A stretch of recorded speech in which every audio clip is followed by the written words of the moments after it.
Hi friends, మీ జీవితంలో మీరు ఎంత దూరం ప్రయాణించగలరన్నది మీ అభిప్రాయాలపై ఆధారపడి ఉంటుంది. మీరు 10 సంవత్సరాల పాటు చేయాల్సిన లక్ష్యాలను 6 నెలల్లో పూర్తి చేయాలనుకుంటున్నారా? ఇది సాధ్యమా అని అనుమానపడుతున్నారా? కష్టమంటూ వెనక్కి తగ్గుతున్నారా? ఫ్రెండ్స్, ఇది అసాధ్యం కాదు. ఇది సాధ్యమవుతుంది, కానీ దానికి పక్కా ప్రణాళిక, కఠినమైన కృషి మరియు దృఢ సంకల్పం అవసరం. ఈరోజు మనం గొప్ప వ్యక్తుల విజయ కథలతో పాటు మీ లక్ష్యాన్ని సాధించేందుకు అవసరమైన నియమాలు, రహస్యాలను తెలుసుకుందాం. అందులోనే మీ విజయానికి కావాల్సిన స్ఫూర్తి దాగి ఉంది. మీరు 10 ఏళ్లపాటు చేయాల్సిన పని 6 నెలల్లో చేయడానికి ముందుగా ప్లాన్ చెయ్యాలి. ప్లాన్ చేయడం అనేది విజయానికి తొలి మెట్టు. మీ దశలను ఇలా విభజించండి. మొదటి 2 నెలలు ప్రాథమికంగా నేర్చుకోవడం. 3వ నెల ప్రాక్టీస్ చేయడం. 4వ నెల తప్పులను సరిదిద్దడం. చివరి 2 నెలలు ఫలితాల కోసం పూర్తి శ్రద్ధతో పనిచేయడం.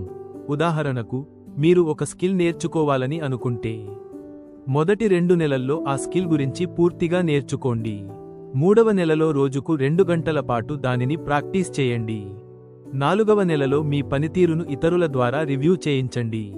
చివరి 2 నెలలు మీ అత్యున్నత లెవెల్ను అంచనా వేసి అనుకున్న లక్ష్యానికి చేరుకోండి. ఈ ప్రపంచంలో ప్రతి విజేత కూడా మొదట్లో సాధారణ వ్యక్తే.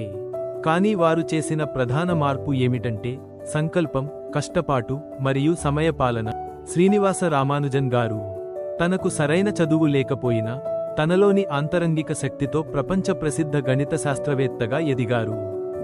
ఒక పుస్తకం చూసి రోజూ ఆ విషయాలపై ప్రాక్టీస్ చేయడం ఆయనకు కొత్త సూత్రాలను కనిపెట్టేలా చేసింది. రామానుజన్ గారి కథ మనకు స్పష్టంగా చెప్పే విషయానికి ఏమిటంటే సంకల్పం ఉంటే ఏదైనా సాధ్యం. 2. ఎలన్ మస్క్ గారు. ఎలన్ మస్క్ గారు టెస్లా, స్పేస్ ఎక్స్ వంటి కంపెనీలను స్థాపించారు. సైద్ధాంతిక విజ్ఞానానికి కష్టపాటును జతచేసి ప్రపంచాన్ని మార్చే కార్యక్రమాల్లో ముందున్నాడు. నిద్రపోయే సమయం కూడా లేకుండా కష్టపడుతూ ప్రతి పనిలో తనలోని పర్ఫెక్షన్ను చూపించారు. 3. హెలెన్ కెల్లర్ గారు. అంధురాలైన హెలెన్ కెల్లర్ శ్రవణ సామర్థ్యాన్ని కోల్పోయినప్పటికీ ఆమె అనుభవం ప్రపంచానికి గొప్ప స్ఫూర్తిగా నిలిచింది. చదవడం, వ్రాయడం, మాట్లాడడం వంటి ప్రతి దాన్ని సాధించి ప్రపంచానికి ఒక గొప్ప సందేశం అందించారు. మీరు వీరిలా కష్టపడగలరా? మీరు మీలోని సాధనశక్తిని బయటకు తెచ్చుకోగలరా? మీ లక్ష్యం ఎంత పెద్దదైనా అది వీలుపడుతుంది. 1. మీరు సమయాన్ని ఎలా వాడుతున్నారు? ఈ ప్రశ్న మీరు ప్రతిరోజూ అడగాలి. సమయం మీకు అందించే అత్యంత విలువైన వనరులలో ఒకటే. మీరు ఎంత చెప్తున్నా, మీరు మీ సమయాన్ని ఏ విధంగా ఉపయోగిస్తున్నారు అనేది ముఖ్యం. ప్రతిరోజు ఉదయం 5 గంటలకు లేచి ఈ రోజు మీరు చేయవలసిన పనులను ముందుగానే నిర్ణయించుకోండి. ఉదాహరణకి, మీరు ఒక కొత్త నైపుణ్యం నేర్చుకోవాలని అనుకుంటే ఉదయం సమయాన్ని మీరు అత్యధిక కృషి చేసేందుకు ఉపయోగించండి. ఈ సమయం ఎప్పటికప్పుడు మెరుగైన పనులను చేయడానికి సిద్ధపడటానికి ఉత్తమమైనది. 2. ప్లాన్ తయారు చేయండి. ప్లాన్ అనేది లక్ష్య సాధనలో కీలకమైన భాగం. కావాల్సిన దారికి వెళ్లేందుకు మనం తీసుకునే మార్గాన్ని ముందుగానే అడగాలి. ఉదాహరణగా, మీరు 6 నెలల్లో మీ లక్ష్యాన్ని సాధించాలనుకుంటే ప్రతిరోజు, ప్రతి వారంలో మీరు ఏమి చేయాలో, దానికి ఏం కావాలో ఒక డైరీలో రాయండి.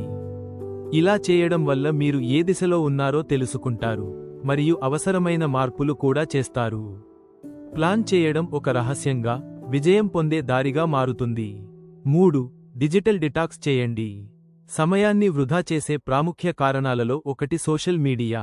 చాలా మంది సమయం గడపడం, అపరిచితమైన విషయాలపై చర్చించడం ద్వారా రోజంతా పనిచేయడం లేదు. మీ లక్ష్యాన్ని పూర్తిగా చేరుకోవాలని అనుకుంటే డిజిటల్ డిటాక్స్ అనేది ముఖ్యమైన చర్య. ఫోన్, సోషల్ మీడియా వాడకం, వీటన్నిటి ద్వారా మీరు ఒకరోజు ఎంత సమయం వృధా చేస్తున్నారో మీరు ఊహించలేరు. మీరు బాగా పనిచేయాలని భావించినా, ఆత్మనిర్ధారణ చేయడానికి కృషి చేయాలని అనుకుంటే ఈ సమయాన్ని దూరంగా ఉంచుకోండి. 4. Vision board. మీ లక్ష్యాన్ని చూపించే ఒక ఫోటో లేదా స్కెచ్ను మీరు ప్రతిరోజూ చూడగలిగితే అది మీకు ఎంతటి ప్రేరణ ఇస్తుందో మీరు ఊహించలేరు. విజన్ బోర్డు అంటే మీకు కావలసిన ప్రతి దానిని మీరు కళ్ల ముందు ఉంచుకునే ఒక టూల్. ఉదాహరణకు, ప్రతిరోజు విజన్ బోర్డు చూడటం వల్ల మీరు ఆ లక్ష్యాన్ని చేరుకోవాలనుకుంటున్నారని మీకు గుర్తుకు వస్తుంది. మీరు ప్రతిరోజు గోల్ను కళ్లకు కడితే అది మీ ప్రేరణను పెంచుతుంది. 5. సరైన దిశలో కష్టపడండి. కష్టపడ్డంతగా ఫలితాలు రావడం అంటే సాధారణ విషయానికి కాదు, స్మార్ట్గా పని చేయడం కూడా ముఖ్యం. ఈ దిశలో మీరు సరైన మార్గాన్ని ఎంచుకోవాలి. ఉదాహరణగా, మీరు ఒక కొత్త భాష నేర్చుకోవాలనుకుంటే కేవలం పుస్తకాలు చదవడం సరిపోదు. మీరు ఆన్లైన్ కోర్సులు, వీడియోలు, పోటీ పరీక్షలు మొదలైన వాటిని వినియోగించుకోవాలి. ఈ విధంగా మీరు స్మార్ట్గా కష్టపడితే మీరు వేగంగా ముందుకు సాగతారు. కేవలం శ్రమ మాత్రమే పనికి రాదు. స్మార్ట్ వర్క్ ద్వారా మీకు ఎక్కువ సమయాన్ని మిగులుతుంది. మీరు ప్రతిరోజు 1% మెరుగుపడితే అంతే సరిపోతుంది. 1 సంవత్సరం చివరికి మీరు మొత్తం 365% మెరుగుపడతారు. చిన్న చిన్న విజయాలు కూడా ప్రపంచంలో అద్భుతమైన విజయాలకు దారితీస్తాయి. మీరు 1% మెరుగుపడుతున్నప్పుడు మీరు జ్ఞానాన్ని పెంచుకుంటారు, మీ శక్తిని పెంచుకుంటారు, మరియు మీ లక్ష్యానికి చేరుకోవడం ఖచ్చితంగా సాధ్యమవుతుంది. సమయం గడిపే ప్రతి క్షణం మీ జీవితాన్ని మార్చే దిశగా మారుతుంది. మీ జీవితాన్ని మీరు మార్చగలరు. ఈ రోజు, ఈ క్షణం మీ మార్పు ప్రారంభమవుతుంది. మీ కళ్ల ముందు ఉన్న లక్ష్యాన్ని పొందేందుకు మీలోని బలం ఉపయోగించుకోండి. ఈ వీడియో మీకు ఉపయోగపడితే లైక్ చేయండి, కామెంట్ చేయండి, మరియు మీ మిత్రులతో షేర్ చేయండి.